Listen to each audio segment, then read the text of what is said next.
बीते 4-5 दिनों में ही महाराजगंज के कुल्हुई के निवासी 2 कैब ड्राइवरों की हत्या से पूरे इलाके में सनसनी फैल गई है और ख़ासकर जो टैक्सी ड्राइवर हैं उनमें तो एक तरीके से दहशत फैला हुआ है।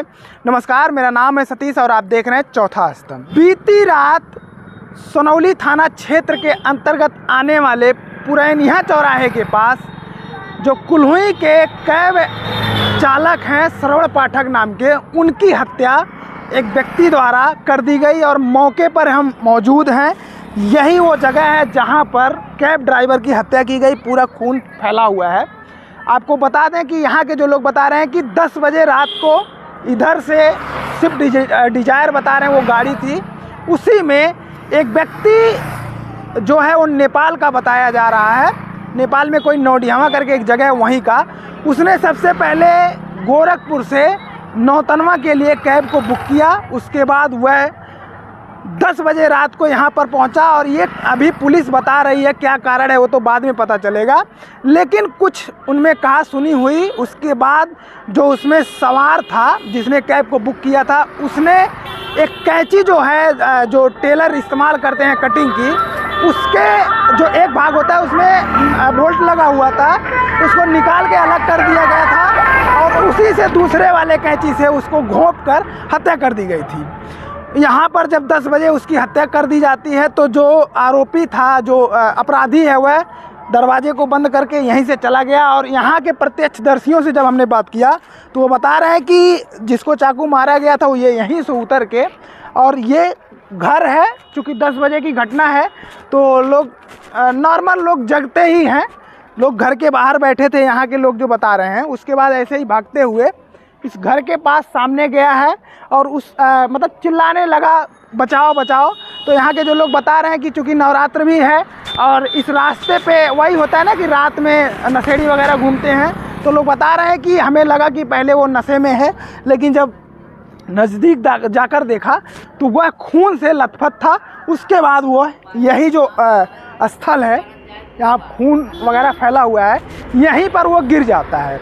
उसके बाद यहाँ के जो लोग हैं उन्होंने उसको बचाने की कोशिश की और उसके कुछ ही टाइम के बाद, चूँकि नवरात्र चल रहा है तो पुलिस भी एक्टिव है, उधर से उस साइड से कुछ पुलिस वाले आते हैं। उसके बाद एम्बुलेंस को फ़ोन किया जाता है और लोग बता रहे हैं कि उसकी वहाँ अस्पताल में इलाज के दौरान मौत हुई है। लेकिन यहाँ के जो लोग बता रहे हैं कि ज़्यादा खून गिर गया था, इस वजह से उसकी शायद मौत यहीं पर हो गई थी। और यही वो रास्ता है, ये रास्ता जो है नौतनवा को जाता है और नौतनवा से निकल के ठूठी बारी नौतनवा रोड है और यहाँ लक्ष्मी राइस मिल है इसके बगल में। यही वो चौराहा है पुरैनिया का जहाँ पर उसको उसके जो अपराधी उसके द्वारा मौत के घाट उतारा गया। और पुलिस के अनुसार अभी तक उस गाड़ी से जो बैग है आरोपी का वो बरामद हुआ है और कुछ कागजात मिले हैं और उसके अलावा कैंची का एक टुकड़ा जो बैग में रखा हुआ था वो मिला है और दूसरा टुकड़ा जो है वो उसी कार में मिला है। और पुलिस ने ये जो मर्डर हुआ है इसका खुलासा भी कर दिया है। इसमें बताया जा रहा है कि उसने हत्या करने के बाद जो आरोपी है वह यहीं बगल में कहीं हथियावा गांव है वहाँ छुपा हुआ था। उसके बाद सुबह में वो कपड़ा वगैरह खरीदने के लिए ऐसा लग रहा था कि उसने हत्या नहीं किया है, ऐसा वो दिखाने की कोशिश कर रहा था, क्योंकि उसको थोड़ा भी डर नहीं था, उसके चेहरे पे सिकन नहीं था। और सुबह में जो पुलिस है उसने नौतनवा के एक जगह से आरोपी को गिरफ्तार किया है। हालांकि बीते 5 दिन पहले की बात है, 5-6 दिनों की बात है, एक और कुल्हुई के ही इस घटना में सनसनीखेज इसलिए बन गया, बड़ा इसलिए बन गया क्योंकि पिछले 5 दिन के भीतर ही 2 कैब ड्राइवरों की हत्या कर दी जाती है और जो है इस वजह से लोगों में दहशत है।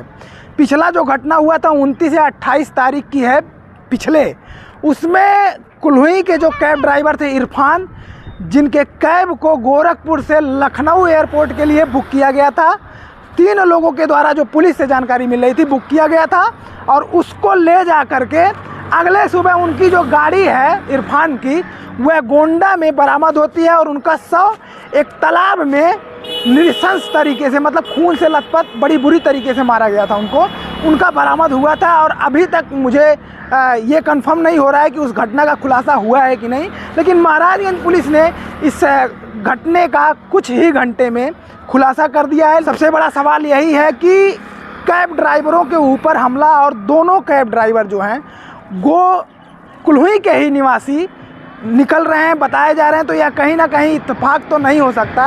अब पुलिस, अगर गोंडा पुलिस या जहां पहला हत्या हुआ है दूसरा हत्या, अब ये देखना है कि जो दोनों जिलों की पुलिस है वह कितना इस घटना को कनेक्ट करती है, और जो इरफान के हत्यारे हैं उनको क्या गिरफ्तार किया जा सकता है कि नहीं।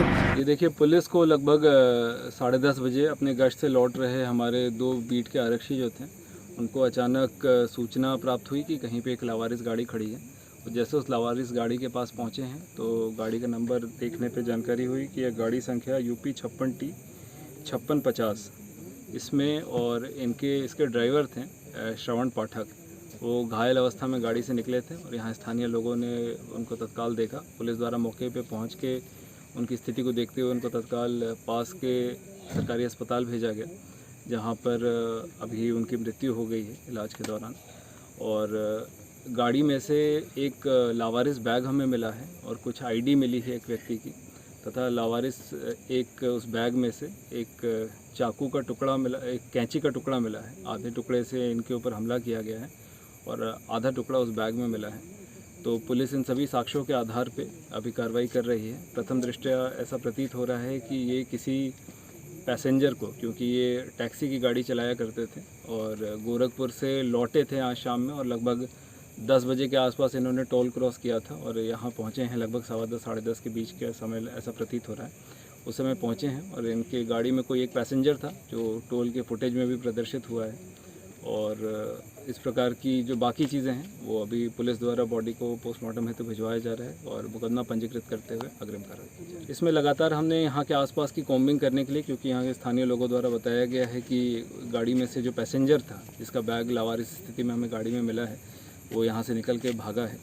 तो यहाँ पे आसपास में कॉम्बिंग के लिए हमने 4 थानों की टीमों को लगाया है, और तथा बाकी हम अभी अपनी जांच जारी रखें और जल्द ही इस घटना का खुलासा करें। ये कल दिनांक 3 अक्टूबर रात्रि 10:30 बजे के आसपास पुलिस को सूचना प्राप्त हुई थी कि एक टैक्सी UP 56T 5650 ये लावारिस अवस्था में मिली है, और इसके जो चालक थे श्रवण पाठक, ये घायल अवस्था में टैक्सी के पास में मिले हैं, जिनको तत्काल रतनपुर CHC भेजा गया था और जहां पे इनकी मृत्यु हुई थी। इस पूरी घटना में पुलिस द्वारा तत्काल 302 धारा के अंतर्गत अभियोग पंजीकृत करते हुए विवेचना प्रचलित की गई थी। इनके टैक्सी में जो व्यक्ति बैठ के इनके साथ आए थे उनका एक बैग गाड़ी में छूटा हुआ था, उसके आधार पे, तथा बाकी जहां से इन्होंने टैक्सी ली थी गोरखपुर रेलवे स्टेशन से और यहाँ पर टोल प्लाजा, और इन सभी के आधार पे पुलिस द्वारा बड़ी तत्परता के साथ टीमों को लगाकर अभियुक्त की तलाश में लगा गया था। और अभियुक्त, जिनका नाम सुदामा चौधरी पुत्र बाबूराम चौधरी, उम्र लगभग 25 वर्ष है, इसको पुलिस द्वारा अब अपनी गिरफ्त में ले लिया गया है और इनसे सघनता से पूछताछ करते हुए अग्रिम विधिक कार्रवाई की जा रही है। और अभी तक की मिली जानकारी के अनुसार ये अभियुक्त मानसिक रूप से परेशान थे और किसी छोटी सी बात पर क्षुब्ध होकर इन्होंने चालक और जो मृतक हैं उसके ऊपर अपने पास पड़ी कैंची से हमला किया था, जिसमें उनकी मृत्यु हुई थी। पुलिस द्वारा इसमें त्वरित कार्रवाई करते हुए इनको गिरफ्तार किया गया है और अब अग्रिम विधिक कार्रवाई